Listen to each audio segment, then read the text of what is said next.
you for joining us. I'm Joy. And I'm Laura. And this is The Witches of Letters, a supernatural rewatch podcast. Buckle up as we dive into Season 1, Episode 3, Dead in the Water. Okay, so overall, I have to ask you, I had some very specific references for this episode that, I start watching it from the very beginning, and I was like, this is very much serving me, Camp Crystal Lake vibes mixed with The Ring. It's like you have Jason's origin story. It's very Jason adjacent, I feel like, because in Jason's origin story, the campers were so busy breaking the rules and having a good time with each other and doing drugs that he drowned. I think he drowned accidentally, if I'm remembering correctly. Do you remember? No, not off the top of my head. But yeah, I know they were messing around in the water. I know they were supposed to be looking after him, and that it was basically from their neglect. Because I can't remember. I don't think he was being actively bullied when he died. No. But if he was, there's even more of a pairing. You guys, if you remember, I might have to rewatch it. But if you remember, or if you've seen it recently, let us know in the comments section. There's a little Q&A section on Spotify. So if you're listening on Spotify, please feel free to chime in the little Q&A section and be like, it was this, Joy. We would love that. I would love that. Laura would appreciate it too, I'm sure. We love a conversation. Yeah. Yeah, definitely. So it's very Camp Crystal Lake. And then the Ring references throughout too. I looked it up, and the Ring came out in 2003 and this came out in 2005. So you have the kind of spooky adjacent child. And then the other thing that I was laughing about immediately was do you remember in episode 0 where I was asking you, what are you scared of? And you said creepy children were very high on the list, weren't they? And this episode is full creepy children again. We're straight in for the creepy dead kids. So yeah, I did note that as well. I had another film reference that I think it reminds me of, but it's not until later because the kind of all the lake stuff isn't really relevant. Yeah. But I might as well just say it now because you've mentioned it. And it's The Shining. And it is because Lucas, the boy, reminds me of Danny. Oh, yeah, he does. And then there's a little bit of maybe a bathtub lady. Yeah. Situation. And it's the bit where he's in the water running down the stairs as well, with the overflow of that. I could see that. They all break into the bathroom at some point as well. Yes. Okay, I feel like the Stephen King references are here to stay, you guys. I feel like we should be taking bets how long Stephen King's influence is going to be seen in this. I feel like it'll be for a while. Even this setting, I feel like, because it's not it's not New England, but it's sort of New England adjacent where they are in the Great Lakes area, I believe. Correct me if I'm wrong. But because I could be confused though, because I have a friend who lives in Lake Montauk, and which is very adjacent to all of this cool stuff.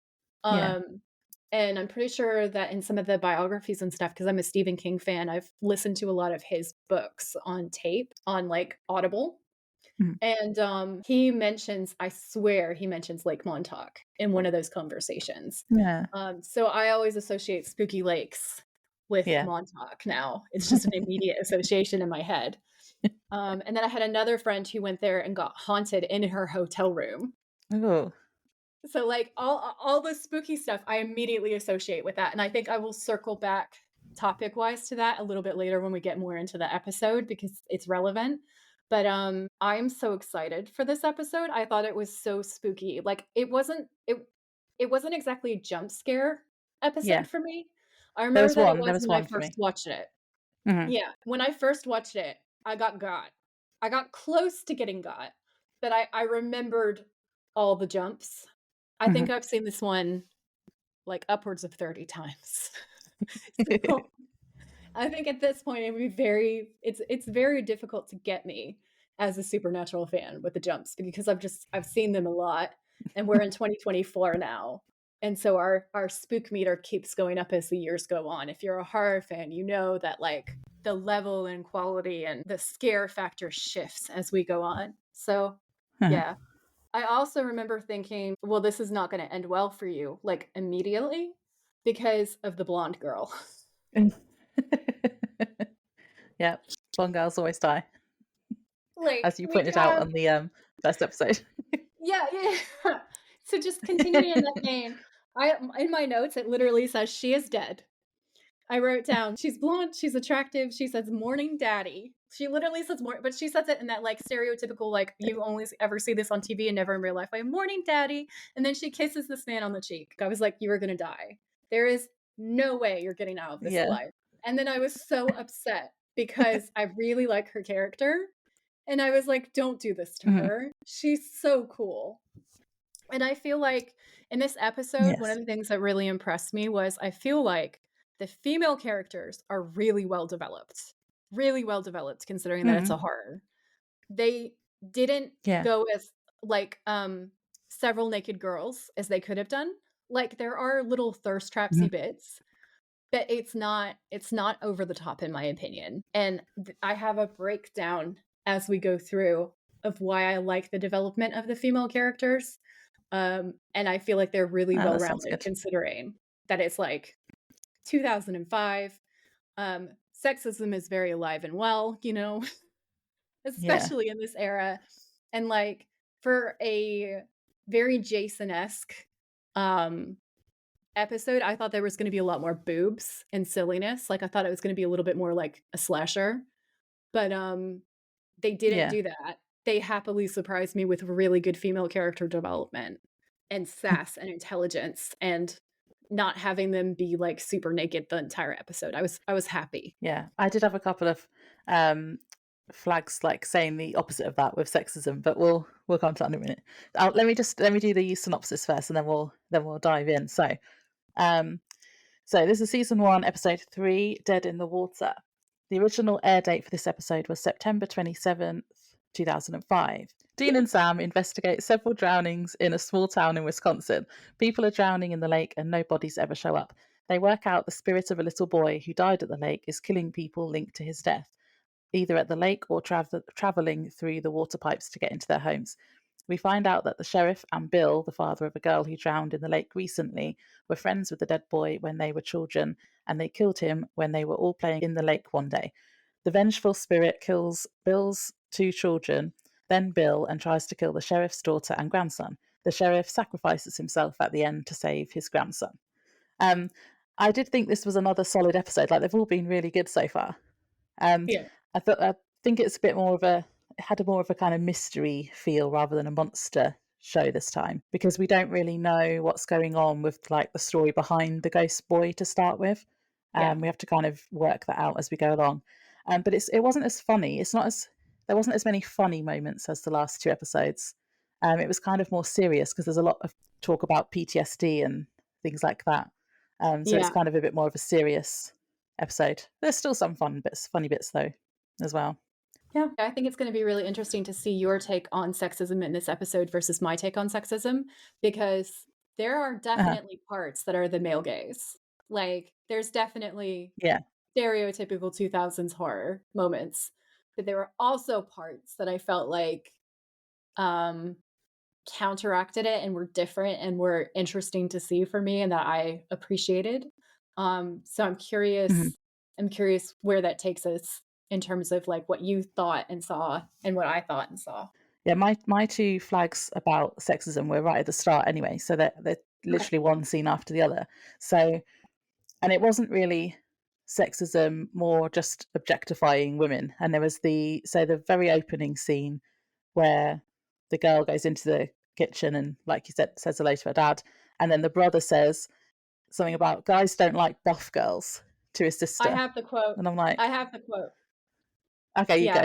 Say it. Because I am a tomboy and I got this shit so much growing up. So I wrote it down because I was outraged. And so he says, all those workouts, so I don't know, guys don't like buff girls. Yeah. It's like, so what? Maybe she's not doing it to be buff for a man. So like there is a lot of narrative about that. Like American culture, the standard is to look like this actress. That I think the other thing that I think is a little bit funny is like she's a beautiful lady and she is very slender, and that was the look du jour, was to be super skinny, and you still weren't really supposed to have muscles if you were female. No.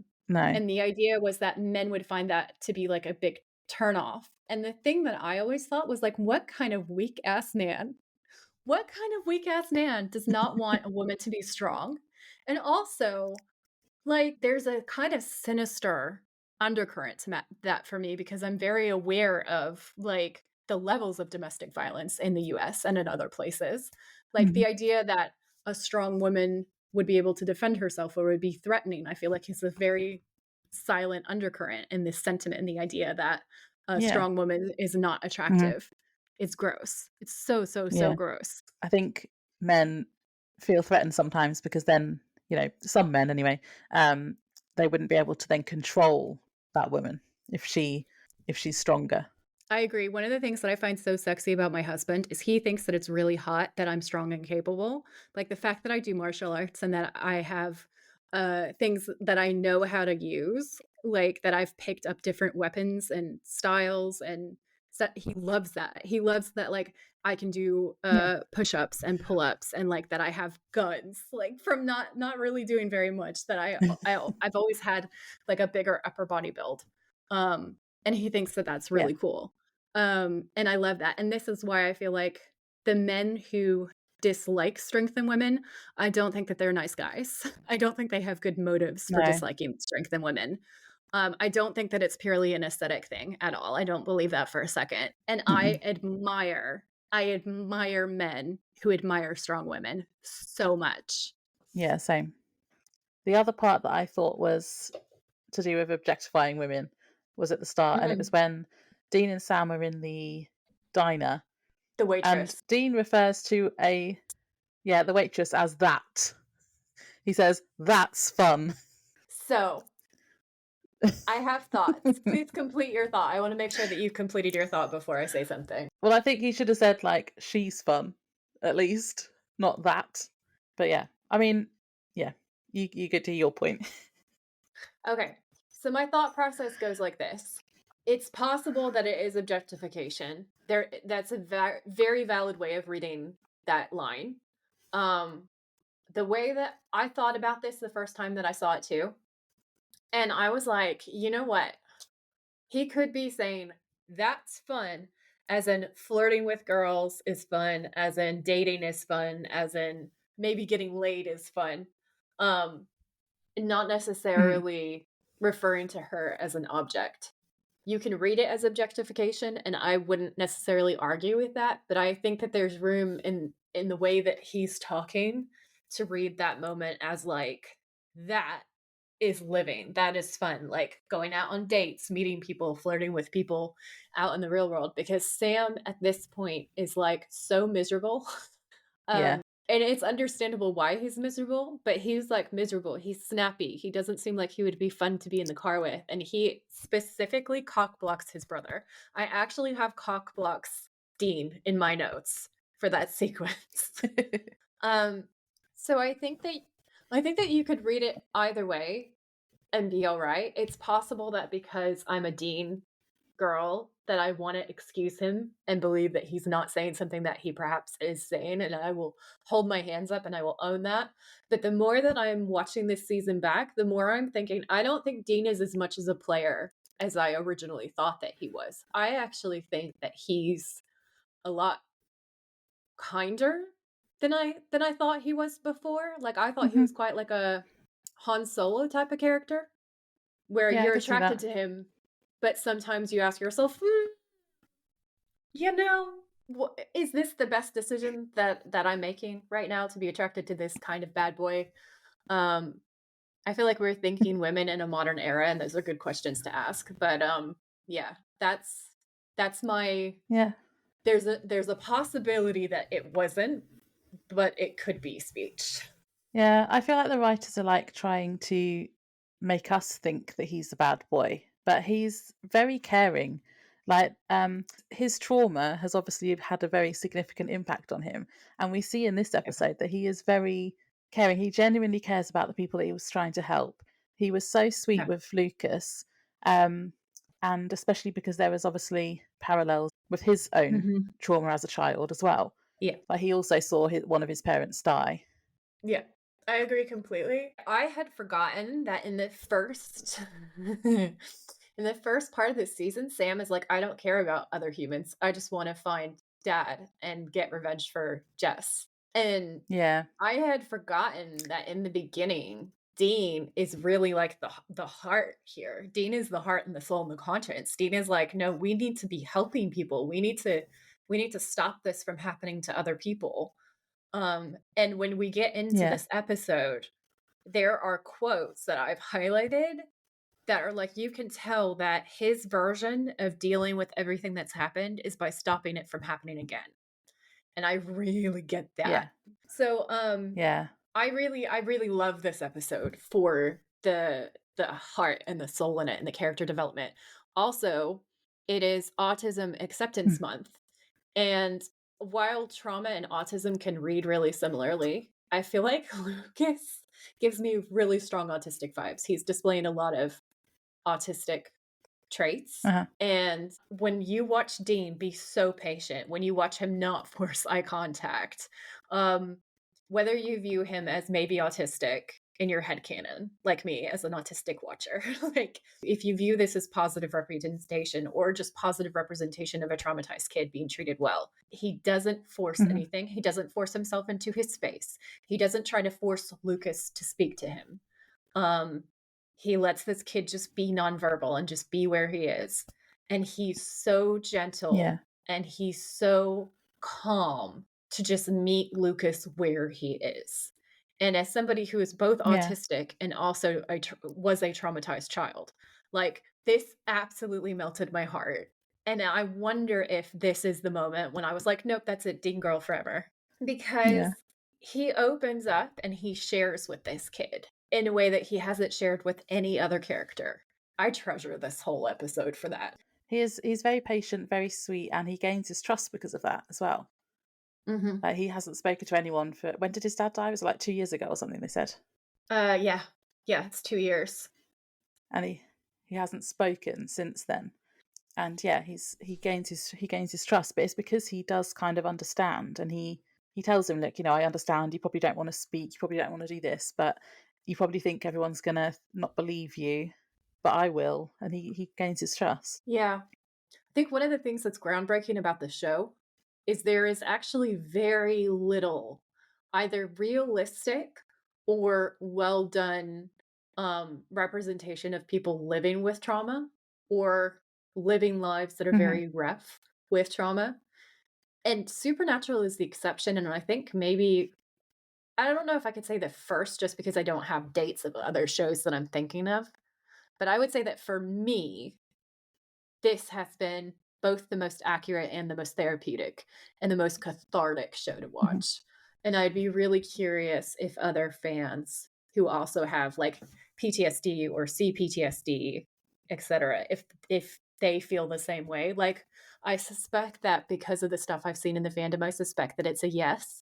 But if you guys as listeners have that situation, if you're like, oh yes, this is totally why I love it too, write in. I would love to hear about it. Because I think it's so unique and it's so interesting that this show back in the early 2000s was starting conversations about trauma and about how to treat people well who have lived through trauma. Yeah. As this episode is a great example of that. Yeah. When we were talking about the brother, and the brother says, all these workouts, so if I don't know, guys don't like buff girls. Her rebuttal is one of the reasons why I love her character. I was so sad when she dies because she turns around and she's like, yeah, well, girls don't like guys who still live at home. He's sitting there in the daytime, a grown-ass man he looks like, eating his cereal, okay, during the day, in his like old school uniform, trying to recapture his football glory days, but he's the one who's going to her like, guys don't like buff girls. It's like, bitch, you are jealous of your sister. Because later on he says she's a varsity swimmer. She's like, she's probably like all state or something. She could be a pre-Olympian. We don't know. If she'd lived, this woman was going to outshine him. So I think that's a little bit of his own jealousy talking there. And I thought that was such a fucking sick burn. She got him good. It was great. Yeah, I did like that as well. And always like a bit of sibling banter as well. Oh, I had a question which kind of links to this, because when what's the girl called? Sophie? I've made that up. No, her name's Sophie. She goes swimming. Okay, so she goes swimming and goes into the lake, and then there's obviously a shot of from her from under the water, which is clearly supposed to be like the we don't know what it is yet, but like the ghost boy. There's also a shot from somewhere off like the house or something, like someone looking through some blinds at her. And I'm like, Yeah. who is that? Was that the sheriff or was it her brother? Because the brother says later on that he saw what happened to her, that she was pulled down by something. So is he like spying on his sister? Because that's weird. Okay, firstly, that is weird. Secondly, maybe. Thirdly, saying things like the things that he said, like, I would not be surprised. He's like, guys don't like buff girls. Why are you watching your sister swimming, you weirdo? Yeah. Yeah, because it's strange. I mean, we don't know. It's not obvious who is looking at her. We just think someone is watching her. But It's it's like who? voyeuristic, And then isn't it? Yeah. yeah. And I was like, well, later on, the brother says he saw everything. So he must have seen her at some point. Maybe it was just from the house, I don't know. I don't know, but I feel like either way, that's just weird. That's if that was supposed to be his point of view. I don't think they meant to make it that creepy, but like that makes it extra creepy. Yeah. Because it doesn't seem kosher. It doesn't seem good. There isn't like anyone else that it could be, because it's like the sheriff wouldn't be spying on her, even though we find out that he had something to do with it later, but it's not to do with the people that are going missing. He's not like making them go missing or like spying on them or knows it's going to happen. So I'm like, it can only be the dad or the brother, someone from the house. Yeah. But I don't know. It's weird. Either way, I feel like it's weird. Like if it's the dad is guilty because he's one of the killers, right? So like, yeah, if it's him and he's looking out, I assume that's supposed to like add to the horror and the suspense for us. But because we don't know which one of them it is, and with the context of like stuff the brother says, it just feels a bit like yeah. But then nothing comes back about that later either, so I don't really. No. I mean, I don't know. There's not really much point to this. I guess it's just it confused me when I was watching it because I was like, who is that? Yeah, you're right. No, I can't answer that, and it's given it another level of creep factor for me because it was such a fast shot that I didn't even really pay attention to it. It went over my head. Yeah. I didn't even notice it, honestly. Anyway, I don't know. That's just. I think I'm just fixating on it too much. So we haven't actually got to anything to do with the brothers yet. Oh, we're in the diner. So yeah, we were talking about Dean saying something about the waitress. So he's found a case. So the case that we've been talking about, there's a girl that's gone missing. Well, she hasn't gone missing. She was presumed drowned, but there's no body. And they've dragged the lake. They still can't find a body. And Sam is still bitching about helping others instead of finding their dad. And the brothers have a bit of an argument again. And I'm like, I thought he came to an understanding about this last time. They had this conversation last episode, and he came to an understanding. Yeah. I actually have these quotes written down because I thought they were really good. Sam says, "Closure, what closure? People don't just disappear, Dean. Other people just stop looking for them." He's all up in his feelings, and this is very aggressive and kind of like teenagery, for lack of a better term, guys. No disrespect to teenagers, y'all, but like I can't think of a better way to describe this than that he's moody, and Dean says, "Something you want to say to me?" And Sam says, "Trail for dad. It's getting colder every day." So Dean replies, "Exactly. So what are we supposed to do?" And Sam says, "I don't know, something, anything." And then Dean says, "You know what? I'm sick of this attitude. You think I don't want to find him as much as you do?" And then he says, "Yeah, I know you do. And then Dean is cutting in because he's so mad. He says, "I'm the one that's been with him every single day for the last 2 years while you've been off to college going to pep rallies. We will find dad, but until we do, then we're going to kill every bad thing between here and there." That was the first chap after that, by the way, for Dean. This whole leather hallelujah. So I flagged this bit because, first of all, what Sam is moaning about doesn't even make sense. People are still missing.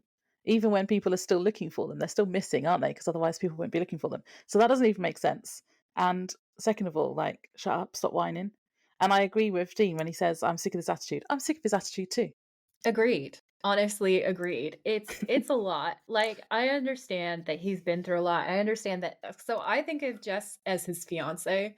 It's never really said. Something might get touched on later on in the season. I don't really remember, if I'm honest, but like I always assume that they were engaged. Yeah. he clearly loves her. If they weren't engaged, I feel like he's thinking about proposing to her. Like, I get it, okay? I get it. Like, it's a big deal. It's a big loss. It was the love of his life.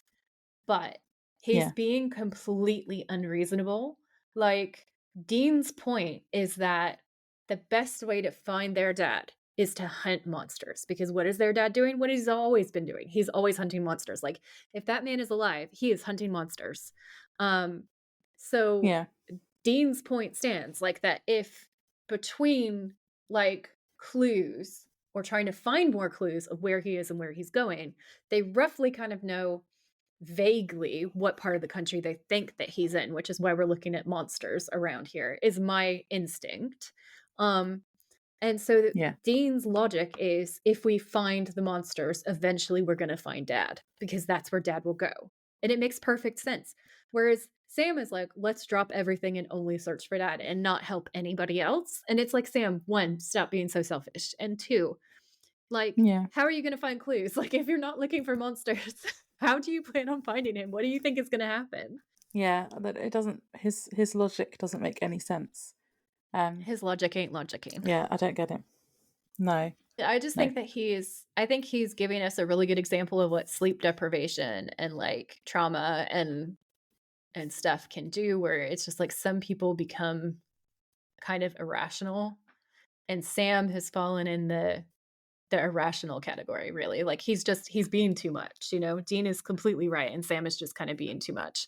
So on the Sam to Dean vector of this episode so far, are you leaning Dean? Yeah, good. Because Sam's grumpiness is from last episode that I was attracted to it's annoying me this episode. It's burnt out now. It's fizzled right out. Yeah. Right, so they go to this lake, which is Lake Manitok. Yeah. They go to the dead girl's house and speak to her brother and the dad. I thought this was funny because they introduced themselves as Agents Ford and Hamill. So, like, Star Wars reference there. Yeah, I got that too. I love that. That was funny. I like the little references. So the brother's like saying what's happened, that he's talking about her being a really, really strong swimmer. And I noted that he says she's as safe out there as in her own bathtub. And I thought that was foreshadowing for later on when the sheriff's daughter is getting attacked and drowned in the bathtub later on. Yeah, I agree. That was a really good little piece of spooky foreshadowing. Yeah. I don't think there was much more in that scene, really. They go to see the sheriff. Oh, I've got a side note here. As an ignorant English person, can you please explain to me what the difference is between a sheriff's department and a police department? Sheriffs are elected officials who are chosen by the community, whereas police are trained officers. Okay.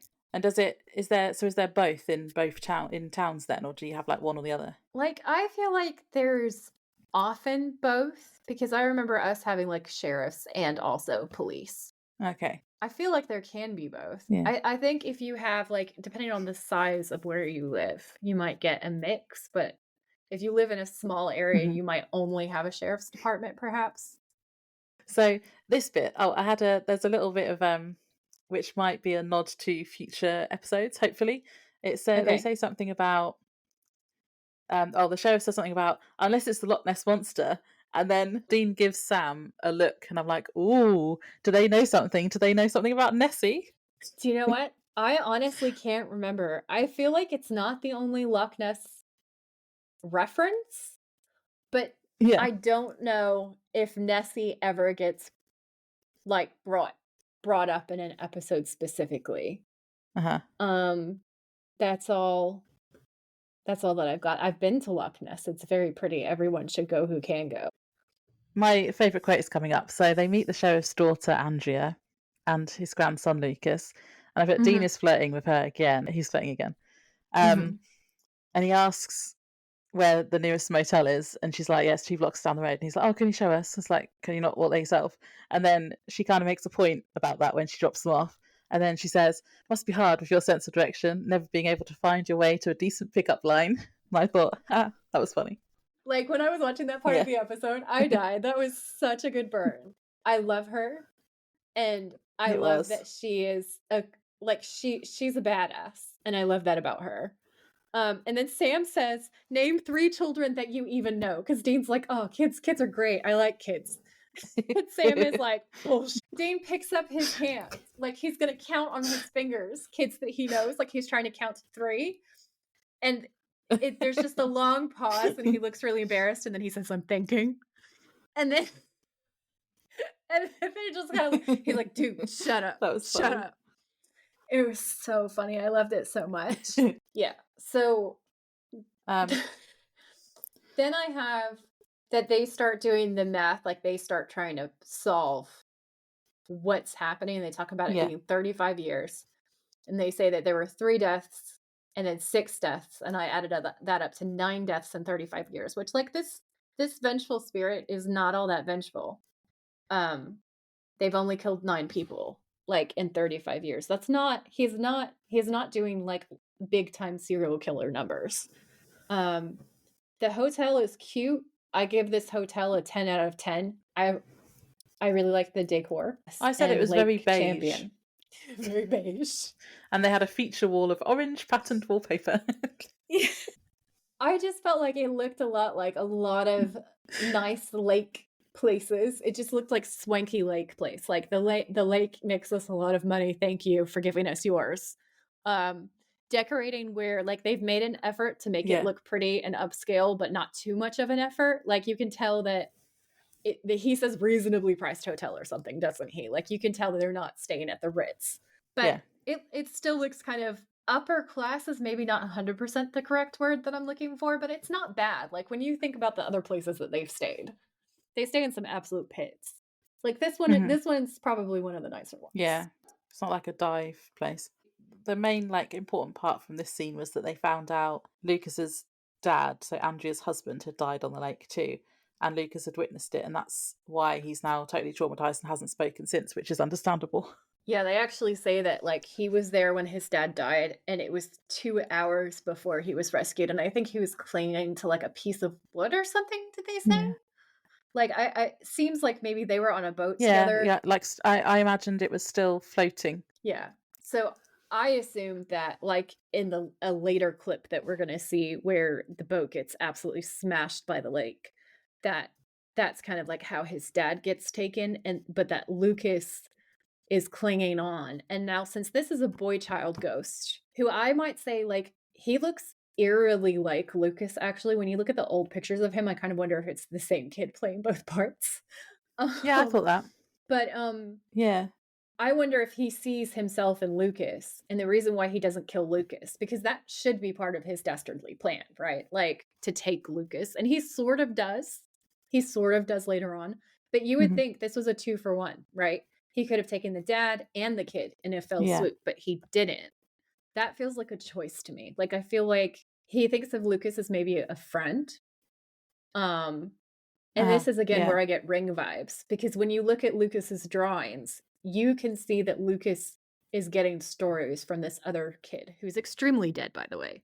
Just an extremely dead kid. That Lucas is hanging out with. No wonder he's so traumatized, okay? I was noting, is he like having visions or something? Is he like showing him things and that's why he's writing them down, drawing them down? So either he is telling him stories or he's having visions. But, like, either way, we understand that Lucas has a connection to the ghost. And I wrote down that this was so much like The Ring. He even does, like, the weird spiral drawings, like the dark, weird spirals. Yeah. And in one of his drawings, there's just a kid drowning. Like, it's just like a little stick figure child in the dark water going, "No, I'm drowning." So I think that what interests me is they bring up the idea in this episode that extrasensory perception is linked to either mood or trauma or our life experiences. And because I've been doing a study on the Philip experiment with one of my friends, I happen to have kind of, like, crossed research a little bit where That's cool. that doctor, thanks, and all of the experiments that he was doing, it sort of plays into this, because as far as I can tell, There is an organization that's older than his that goes back to, I want to say, like the early 1900s in the spiritualist movement, that sort of, that grains of this idea may have been in there. But from what Yeah. I can see, Dr. A.R. George Owen, who is responsible for the Philip experiment, the Stargate experiment, all this like crazy stuff that leads to like the backstory and the plot of Stranger Things. If you guys are familiar with that, and if you're not, why aren't you watching it? Just come on. I guess Yeah, on Stranger our Things is show, good. I plug a lot of TV shows for no reason, but it's so good. Go watch it. Um, so basically, he started talking about in his research the concept, the link between the idea that your mood, like he believes in psychic phenomena, and actually he has the U.S. government and the CIA pay him for like 20 years to investigate psychic phenomenon, and it's really Wow. interesting. I think if you're a skeptic, the fact that he had them paying him for a full 20 years to just do whatever experiments he wanted to do is kind of fascinating and hilarious. And if you do believe in psychic phenomenon, then there's so many interesting studies that you can look up connected to him, and also several universities that you wouldn't have expected. So like Harvard, for instance, ran research into this. And in England, Oxford University, I'm pretty sure it's Mm. Oxford. Yeah, Oxford University ran experiments. So it's fascinating. Highly They know recommend more looking than they're up. letting on. I The, think they the do know government more. know more. We are. We're just an episode of X-Files now. Yeah. We have both of us doing like the skeptic and the believer. Like we're going back and forth in both roles, I think. But I just thought that was so interesting that they brought that up in the episode. And then Yeah. I thought, I'm so curious, where did this idea originate from? And as far as I can tell, in terms of like a really solid cultural phenomenon, it seems to come from him and his work, which gets really sort of more popularized after all of these documents get declassified. But the work that he was doing was in the 70s. And this idea was very prominent in the 1970s. So that's when it seems to stem back to. Yeah, that is really interesting. I didn't realize all of that was the same guy. I Yeah. want to deep dive about that now myself. Honestly, I have pages and pages. He's a good topic to deep dive on. There's Yeah. scandal, there's secretive billionaires, there's weird experiments. Like it's rich ground. It's rich ground. But I feel like we should come back. We should come Hmm. back to the topic. So I have a Not quote, go down a conspiracy theory route. because we will do it. But guys, if you want us to do that for you, if you want a mini episode on all of this stuff that we're talking about, Yeah, I do. poltergeist, secret government agencies, how do you get 20 years of funding from the CIA? Then let us know. Right in. Laura has the email that she always tells you about at the beginning and at the end. So don't worry. We will mention it again for you.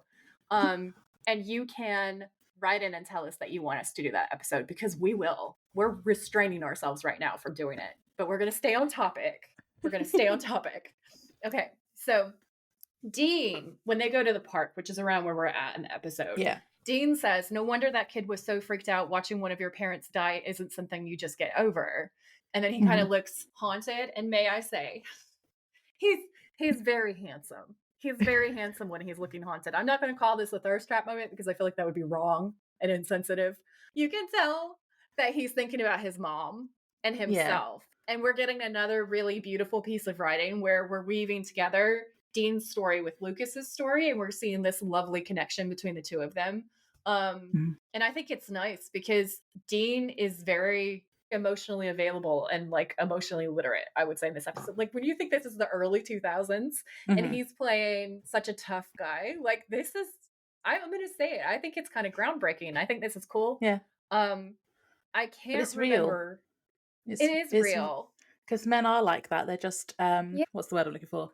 Conditioned to think they shouldn't show that side of them. But like Yeah. I know a lot of tough guys, and they are just as sensitive. And like you were saying at Yeah. the very first episode when we were trying to discuss which one I would like the best, and you were Mhm. saying that Sam is the sensitive one. At the moment, I'm seeing Dean as the sensitive one and Sam as being like the selfish one. It's interesting. I find that too in season 1, and I had forgotten this because with the whole bulk of the show, if you asked me which one's the sensitive one, I would have said Sam. But Yeah. now we're watching season 1 and I'm like, oh, it's definitely Dean in the first couple of episodes. And it's really beautifully done. I think men's mental health deserves to have more public conversations. Mhm. And I think that a show that talks about mental health and has male characters expressing a fully dimensional personality, like I was watching a professional psychiatrist or a psychologist break down why Aragorn in Lord of the Rings is a fantastic example of a guy who is like strong, Mm. independent, amazing leader, but also is emotionally literate and caring. And Mhm. everyone loves Aragorn, from your Yeah, toughest tough definitely. guy who is a fan of movies like this, maybe reading the books, like everyone's a fan. And so I just feel like when you have a character like that who's so well rounded and who bridges all these gaps and who lets us have these conversations, it's so nice. And I also think it's better writing when we have Mhm. tough guys who are not just one dimensional, who are Yeah. just wounded in this one way. And then, like, the only thing we see from them is trauma forever and ever. Like, Dean is expressing real feelings and it's crucial to what's going on in the plot of the story. And I just feel Yeah. like that's so well done and I love it. And I'm so enjoying watching season 1 for this. Yeah. I am too, and I think it would have been really strange for 2005 for that kind of character to exist, so I think it was a really good, choice by the writers. I agree. And I'm so happy to be part of a fandom that has actively advocated on behalf of mental health and mental health awareness for such a long Mhm. time. As somebody who's been directly impacted by mental health issues throughout my lifetime, like Same. I can't think of another example like this. Like I'm not saying there aren't any, but for me, this is the shining example for me of a fandom that discusses mental health. Yeah. And doesn't stigmatize it. And I think that's fantastic. Mm. So moving along, the next line that I have that I thought that was really funny that also points towards Andrea being a more developed, well-rounded female character instead of just being here for TNA because she's in a horror show. But she's so witty and she says, "Tell your friend this whole Jerry Maguire thing is not going to work on me." And I laughed out loud. I laughed so hard at that. Yeah, She so hit did so I. many good burns in this episode, and I was just like, "Listen, I love her. Yeah, Um, me too. I love her so much." And then you have that cool moment where Sam is like, "Actually, I don't think that's what this is about." And we're talking about Dean who hit on Jessica like in front of his brother. Like Yeah. we're talking about Dean, okay? And even Sam is like, "I don't think that that's what this is about." And then we start to have this great moment with Dean and Lucas. Mhm. Um, He's trying like, to form a connection with him rather than trying to hit on yeah, the mum. yeah, yeah, and it's sincere. It's actually Mhm. sincere. And I love that. And then he has this conversation that I wrote down because I thought it was so cool. So he says, "I don't know exactly what happened to your dad. When I was your age, I saw something. Maybe you don't think anyone will listen to you or believe you, but I want you to know that I will. You don't even have to say anything. You could just draw me a picture." Mhm. And that was Yeah, so moving. That was it so was. moving because he's talking about his mom, and he doesn't finish that sentence, and Mhm. I was like, "Oh, Dean, I love you so much."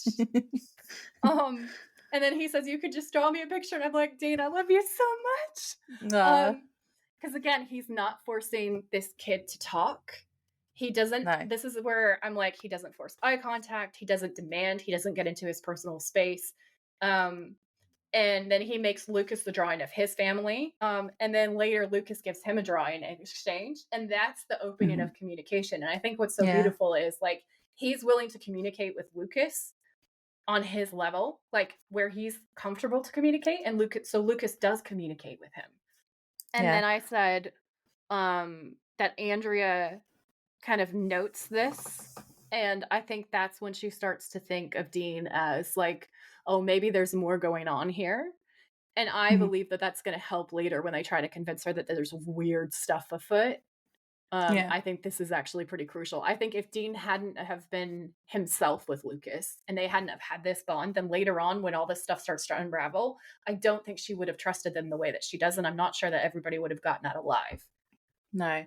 So when Lucas is giving, Dean the picture when they've gone back to Andrea, and she says about him having PTSD or whatever. And Dean says that kids are strong, and then the two brothers kind of share a look, and it's like Yeah. that's when we're as viewers it's like we understand that they are relating this to their own lives. Yep. Yeah. I love that a lot. I think that's a great point. My next point just goes, bro drowns in the sink. Yeah. That bit was actually really scary. Like, it was really scary. Yeah. Like all the underwater shots and stuff. Yeah. Yeah. So I have, I literally wrote bro drowns in the sink. And then I put, he puts his arm in to the suddenly swamp water. What is happening with people's observational skills? Okay, the water starts turning really rank. And this man is just like, I don't have a problem with that. And then he puts his arm in the sink and he gets yanked down and he drowns in the sink. But it's done so well, it's so scary. Like, there's a split camera view where you have the outside view of him thrashing, and then you have the inside view where it looks like they filmed him in a glass tank with the camera underneath. And it makes it so much scarier to see him thrashing and struggling and pulling and trying to get out. And we know he's a jock too, and he's giving it his best, but he can't. The ghost child is stronger. You know what I'm saying? That ghost child, that dead kid is stronger than this varsity football player. Because fun fact, apparently dead people are way stronger. I was on edge through that whole part as well. I was actually kind of like thinking, oh no, don't put your hand in. And I thought something was either going to pop up and like grab him, or he was going to get pulled down. But we have that kind of, there's not quite a jump scare to start with. We think there's going to be a jump scare and then he's okay. And then like a second later, he's then grabbed. They fooled us. It's so good because like what I love is when horror writers anticipate, when you anticipate a jump scare and then they fuck you up because they go, haha, psych. And then they give it to you when you don't expect it. And then you really jump and you're like, oh shit, that was good. Thank you. That was a good one. You hear too the creepy voices in this scene. I don't think I noticed the creepy whispering. I have in my notes that you hear like the it's definitely in the music. Like there's musical stings around it, so I can understand why you would miss it. And I think I missed it on the first viewing, but on the second time around I caught it. So you didn't hear any actual words, just the kind of that there is some whispering. I heard that there were creepy, it sounded like a creepy child or creepy children. I thought it sounded like more than one person. Okay. And it was very spooky and very weird. And I was like, oh, that's good. That's good and scary. Yeah, that is scary. Yeah. And also because they're playing on you said about them playing on fears in our introduction episode. And so like drowning is a big fear for lots of people.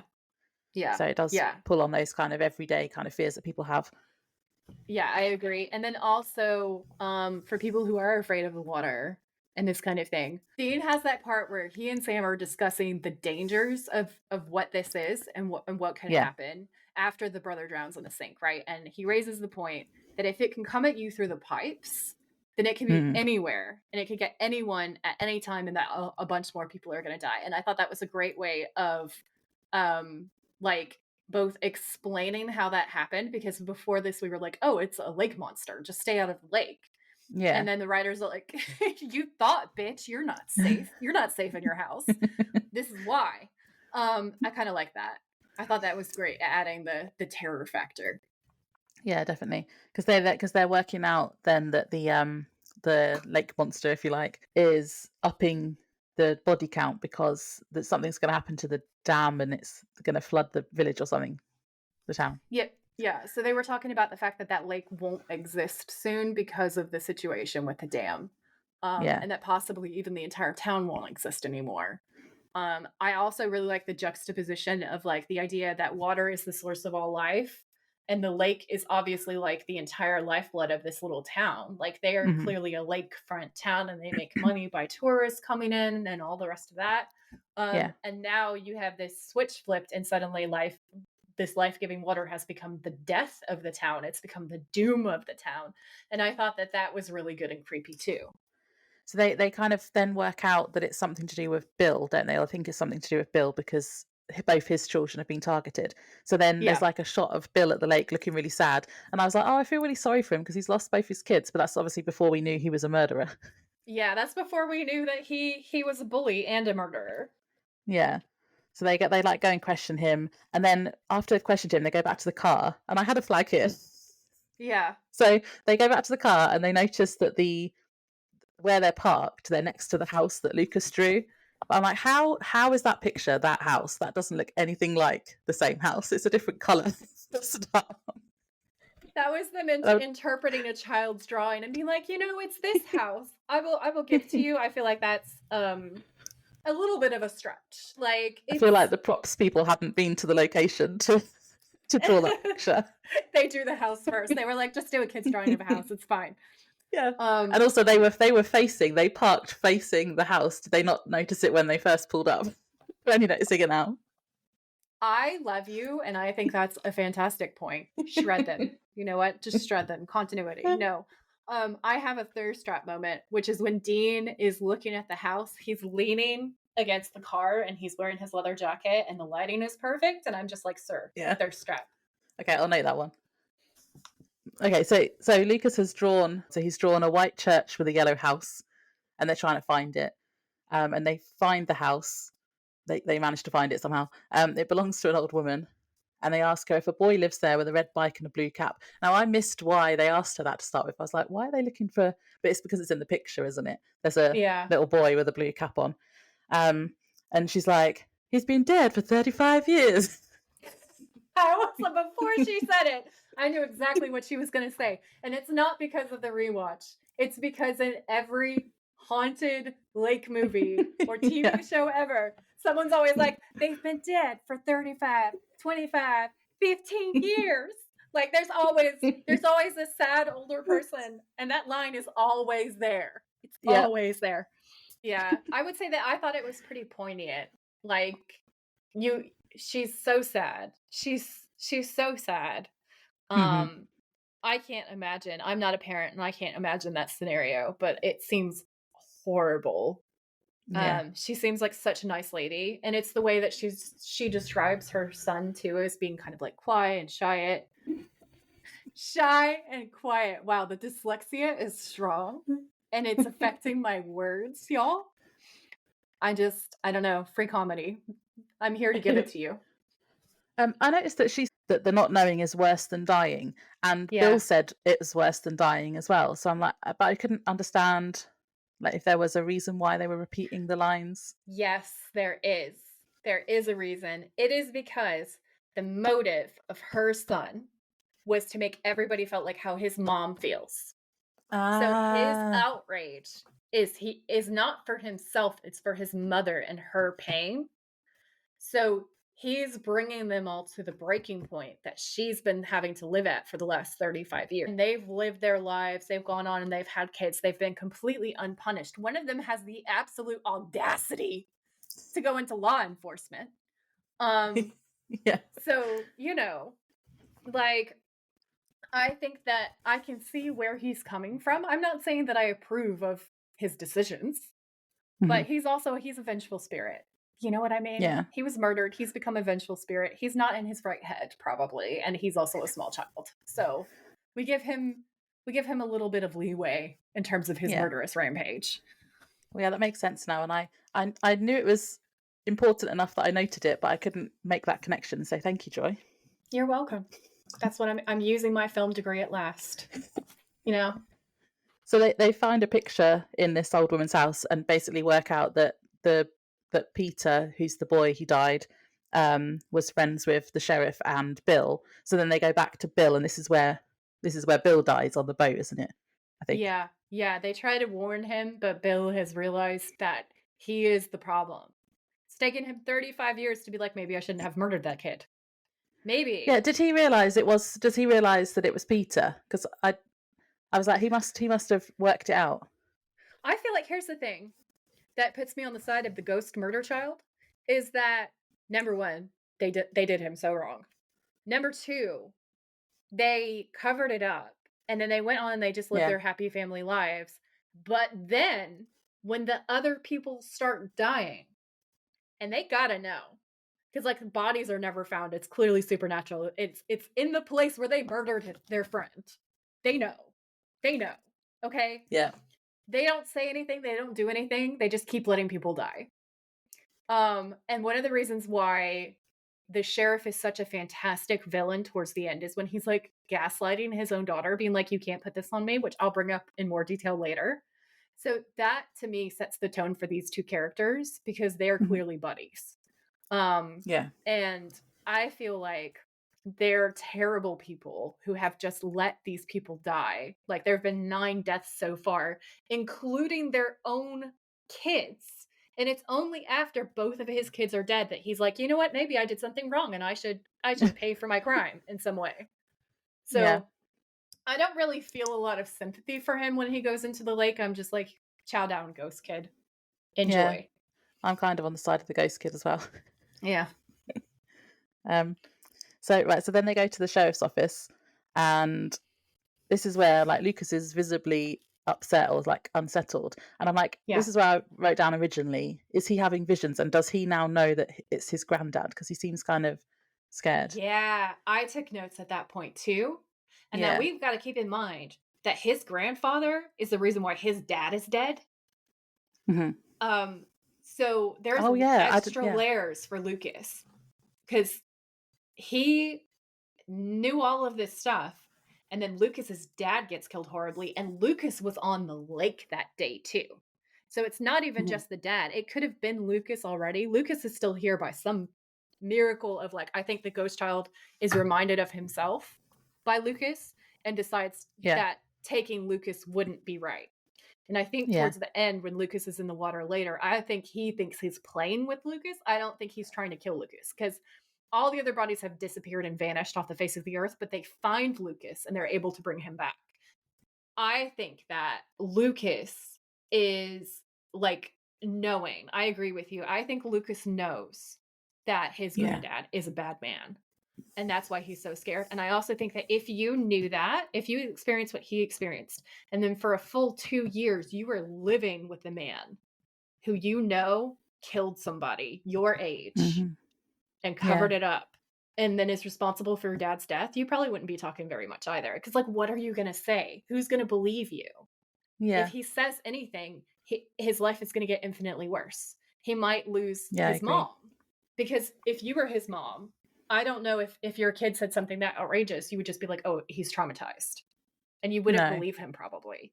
So like, it's heart-wrenching to think about it, but that's probably why he's not talking. I don't think it's just trauma. I think he knows he's living with a dangerous man, and he doesn't think that it's safe to talk about it. So all he can do is draw pictures. He's silently telling everyone this entire time, the whole story. And when Dean finally comes, after 2 years of hell, this kid's like, oh my God, I have a chance. And then when we see that moment and that scene between Dean and his grandfather, you can tell he's trying to protect Dean. He's trying to tell Dean that he's in danger. And then he tries to drag him out or something, doesn't he? Yeah, it's even more menacing. Yeah, he latches onto Dean. It's even more menacing when you stop and you think about it and you know everything, because the sheriff looks really disturbed and upset by this. And at first I thought he was just being like gross about his like either very traumatized or very autistic appearing child. And I thought, okay, gross. He's a bad guy. It's just adding to his bad guyness, right? Because he looks like disgusted by it, doesn't he? Yeah. And then on the rewatch, I was like, I think he's starting to suspect that Lucas actually knows something about him. And yeah, it's extra gross. It's extra creepy. 10 out of 10 on the creep factor for me. Well, that brought me on to my next bit, actually, because the sheriff, he gets really annoyed with Sam and Dean. And I'd said, does he understand as well, like Bill did? Because he says something about, put this town in your rearview mirror and don't ever darken my door again. And I was like, well, that's a bit intense and aggressive. And he's like pointing at Sam as he's saying it. And I was like, where is this coming from? Is he now worried that they're about to find out because he thinks Lucas knows something? But I feel like there could have been an extra scene or something there where he comes to that realization like Bill did. But from what you've just said, that makes sense now. There was that bit and I just missed it. It was very subtle. It was very, very subtle. And it took me a couple of times to realize. And I don't think, because I was watching it to analyze the show this time, I was really paying close attention because I was taking notes. I don't think I've noticed it in my previous watches of the episode. But yeah, it's good and scary. Yeah. Now doing this podcast is really making me really analyze things and like notice things that I would not have noticed if I was just binging it. So that's a plus side, I guess. this is where for me it started being like The Shining. So we're in their house. Yeah. Lucas's drawing, and I've put he's now bordering on creepy child territory with his silence and his drawing in the next scene, because he's just drawing like a black circles over and over again. And it's almost like he's possessed now, but I think he is just having the visions. That was the Ring vibe for me. That was when I was like, this is the Ring. See, he's Danny from The Shining for me in this bit. See, I think it's both. I think whether they meant to or not, I think the writers sort of subconsciously merged those two, and it works so well, and I love it, and I'm a really big fan of it. So he's drawing pictures, and then his Andrea, his mum, is going to have a bath, and this is where she gets attacked in the bath. Yeah. And I watched this 3 times, and every time the water changes colour, I was like, ew, it's so disgusting. Yeah. And this bit would be so scary, like drowning in your bath, that would be awful. And like the thrashing and everything again, like the first time. I looked this up, fun fact. So I was thinking this is like The Shining. When I did my looking through IMDb afterwards, apparently this scene is a reference to Ghostbusters 2. Oh, cool. Where the slime comes out of the tap instead. Cool. Which I didn't get that. No, I didn't either. But that's cool. My actual thought process when I was watching it the first time was I was thinking of you, and I was a little bit being you, because the water level in the tub changes pretty drastically while she's running this bath, and I was also like, which mom is going to run a bath to overflow to flood her bathroom that she's then going to have to clean up? The answer is nobody. I did note that why is the tap still on? Because the bath is almost overflowing already. So she wouldn't have left the tap on. No, I know. It's like she's trying to drown herself. Okay, in this scene, it's like she's trying to drown herself. And I have notes. I put in the bath scene. I was like, oh, she gets naked. Danger, Will Robinson, danger. Because it's just like, no. If she's now naked and unattractive. And then I'm like, oh no, the sensual sponge, danger. And then I wrote in all caps, danger. And then I thought she was actually going to die. I was like, oh no, she's going to die now. Yeah, me too. I said, because God forbid a mom be sexy. And that's it. It's because a lot of the time in horror films, one of the things that I got taught in my film degree is that in horror, often society's morals are examined, right? Either for us to agree or disagree with. But generally speaking, the monster will enforce society's morals. So moms often are not allowed to be full, entire human beings, which is one of the reasons why I really liked her character, because she was more of that. She wasn't just there to exist as a thirst trap and then die. And then we see her being a thirst trap and we go, oh no. And it's because we sense this moment of like, almost like pink horror of a woman existing in her own space because she's a mother. She's not supposed to have a sex drive. She's not supposed to be a sensual creature. Therefore, she has to die. Right. Mm-hmm. So if we were film critically examining this, we would see this as a moment to examine whether our society has an issue with women after having kids having a full-fledged life, and why they die at the points that they die in movies. And I thought that was really interesting to kind of bring up. And I thought it was really creepy. I agreed with you. I thought it was a 10 out of 10 creepy, because she's flailing and she's trying so hard. And then meanwhile, we have Sam and Dean driving, and Dean being like, I want to go back. And Sam's talking to him about it, and Dean says, Lucas was scared. And then he says, I just don't want to leave this town until I know this kid is okay. And I was like, Dean, I love you. This is what I'm going to start calling an adorable trap. Okay, not a thirst trap, an adorable trap. And they turn around and they're running to go back. And then we see that Lucas is like freaking out, and we hear the come play with me creepy voices shining. Shining. Okay. Creepy children voices in unison being like, come play with me. Yeah. That's so The Shining. And they do it multiple times, and then the water starts flowing down the stairs, and I thought of like the blood in The Shining. Yeah, that bit was Shining as well. All of those sequences. Yeah. I was just like, The Shining. 10 out of 10, The Shining. And then Sam grabs her from the water, right? And there's that huge fight moment where you can see that like this ghost is really trying to yank her down. Yeah, it's like really strong. It's terrifyingly strong, and I think that really adds to the horror. That scene is so creepy. And then we go back to the breakdown scene where they're talking to her, and she's back to wearing normal clothes again. And this is another point which I thought was interesting, because she has the sexy almost dies moment. She's in a horror TV show. But in a lot of things from this era, she would have been like half naked or something. This would have been a male gaze moment. And it wasn't a male gaze moment. Like sat there in a towel still. Yeah, just like dripping. Yeah. And she's not. She's respected as a person, I feel like, from a storytelling point of view. She's wearing an entire set of like casual clothes. She's not in a full face of makeup suddenly for no reason, like pouting at them, being like, "Oh no, damsel in distress." She's being Andrea. She's being herself. She's scared, but she's trying to assess the situation, and she's trying to communicate what happened. And I was like, see, this is why I like this show, because we're starting to see women being treated with more dignity than they are in the horror franchise generally. And I really appreciated that. Yeah. Which again, strange for 2005. Like they must have had some writers that were like, I don't know, like on it. Yeah. I think we had some allies in that writing room as women. I feel like we had some allies in there. Okay, so Dean finds the book. Like Dean is downstairs in their living room lounge, and obviously she's a sheriff's daughter, so they're in his home. And he finds that book when he opens it, and then he realizes all the pieces fall into place, that the sheriff and Bill killed this kid. And also Lucas silently drags Dean out, because Lucas and Dean are on the same page. Lucas is like, my grandfather is a murderer. Please get rid of him. He's dragging him quietly over to the bike. So he silently shows him where the bike is. And actually, I think that finding Peter's bike is really scary, because it just slowly emerges. Like they're digging, there's really scary kind of atmospheric stuff. It's the color grading. It's that they're in the woods. It's the way that everything is so tense from the previous scene. And the way that they slowly pull up this old rusted bike. And it's such a haunting image, a kid's bike that's been left in the ground like been that. There like whole time.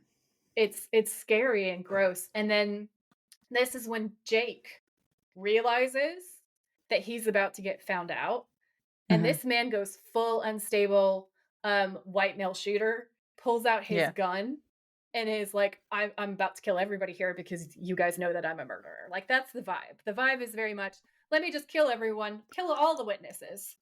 Yeah, just keep killing because you found a killer. And then Andrea sees this from her window and is like, what the fuck is going on? And again, she goes out to save the boys. She could have stayed in the house. She could have trusted her dad. She could have been like, I'm just a woman. No, she did not do any of that. She goes racing out. And she actually accuses him. But I thought this was a nice piece of pink horror too, where this man that she's grown up with, this authority figure who is both her father and literally an authority figure because he's the sheriff, is pulling a gun on people she knows are good people. And the sudden switch, I think a lot of us as women have unfortunately had that experience of realizing that there's a man in your life that you think that you know, and you think you know about him, and then suddenly he behaves in a way that is horrifying, and you realize you don't know him at all. That's true. That's like the essence of pink horror. It's not just definitely. We can't walk alone at night and feel safe. It's also this. And that really got to me. I thought that was amazing. And she's Andrea, so she runs to save them. And I was like, you go, girl. That's fucking cool.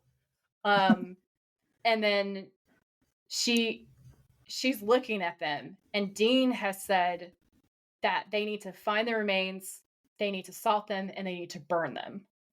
And he's saying, tell me you didn't just let him go in the lake.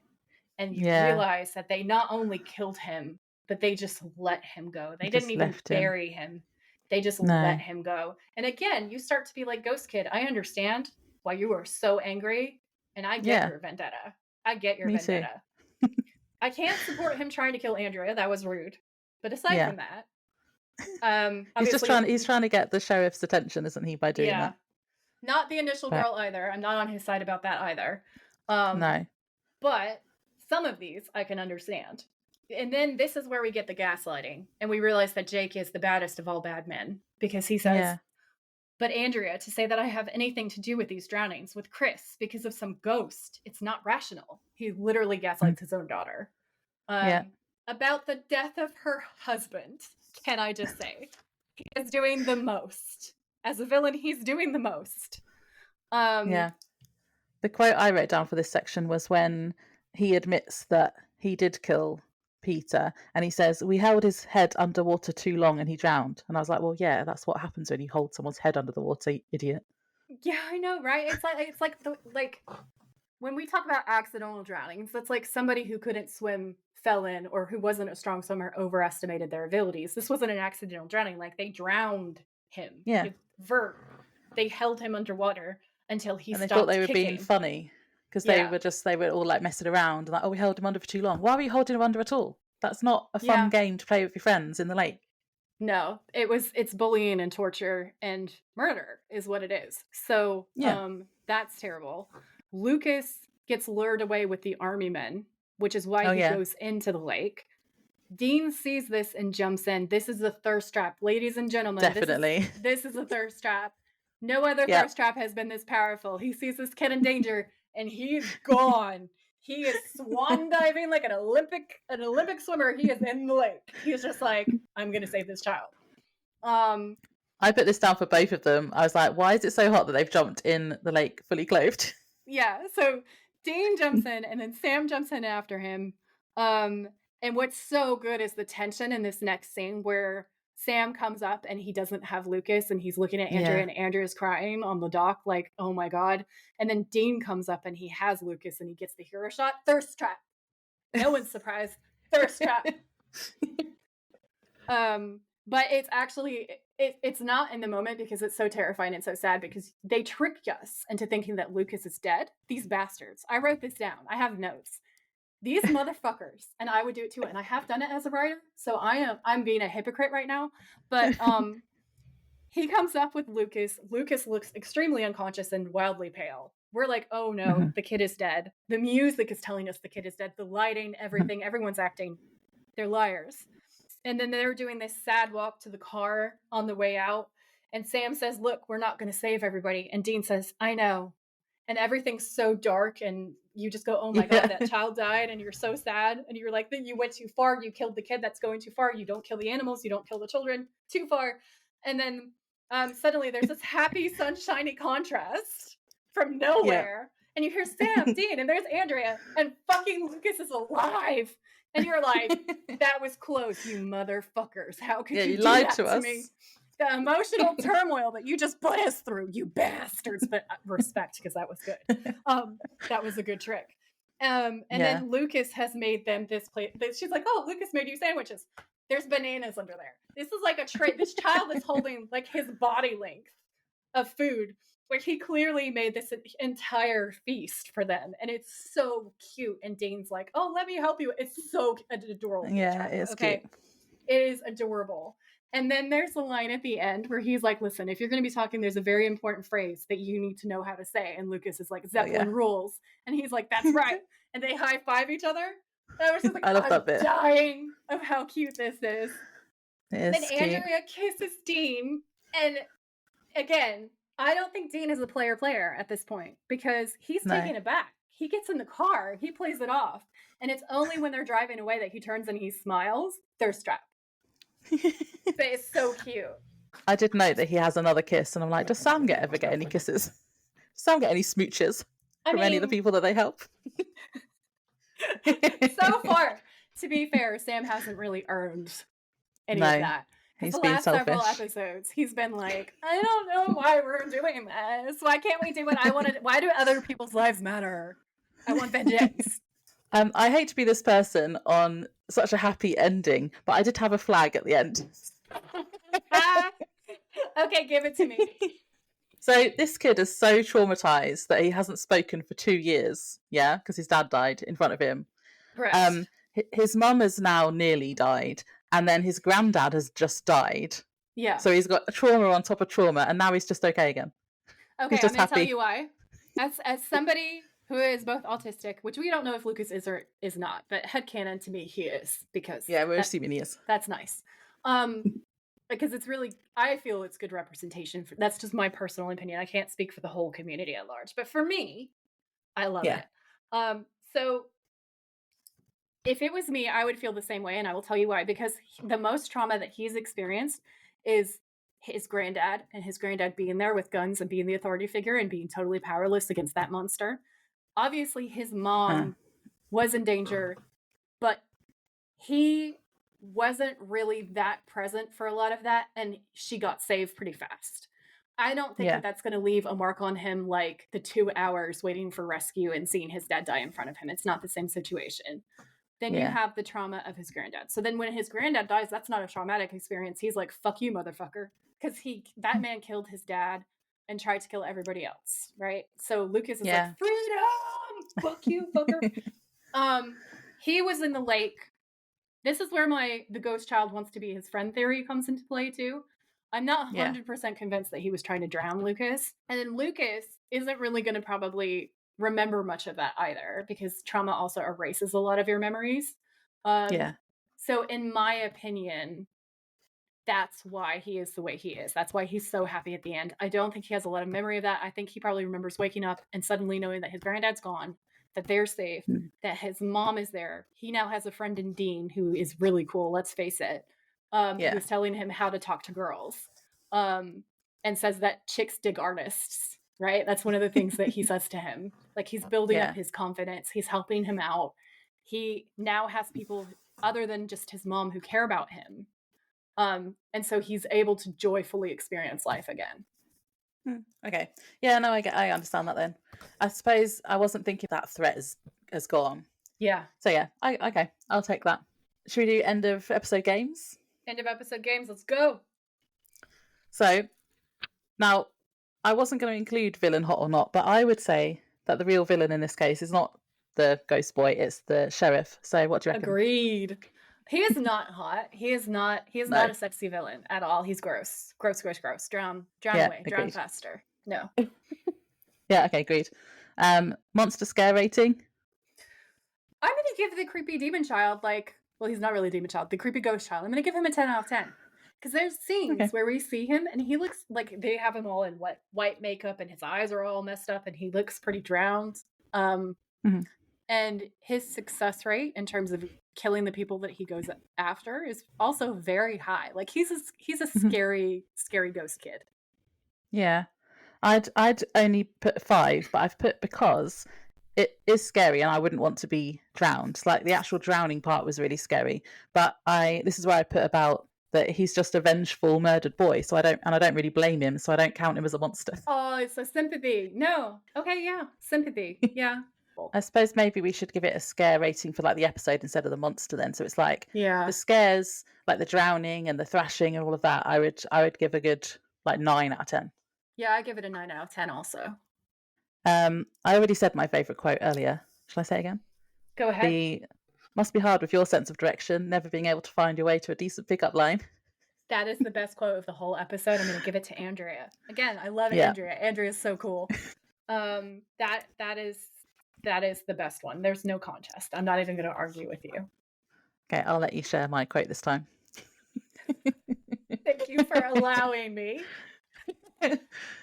Best thirst trap. So we're going to have polls on our Instagram page every time of our favourite thirst traps, so you can decide if you agree with us or not. For me, it's them both diving into the lake fully clothed at the end. Same. Oh, we're not going to have a poll this time then. No, we should have a poll because we should figure out if the audience agrees with us. Do you agree or not? Yeah. Okay. We'll put a poll. Do you agree? Yeah. Motel decor. You said you were going to start asking me about that, and I've just written boring. You liked it though, didn't you?